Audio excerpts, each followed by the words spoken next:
Sure, she will solve and give a chance.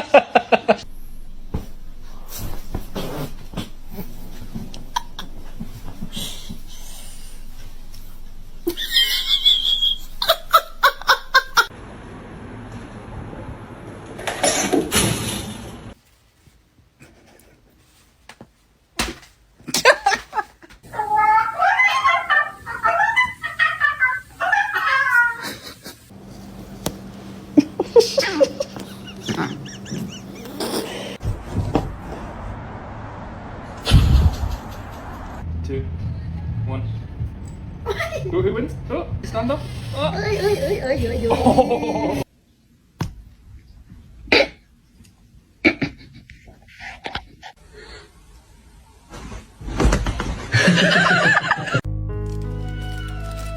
Oh my gosh, you're suffocating him. Move.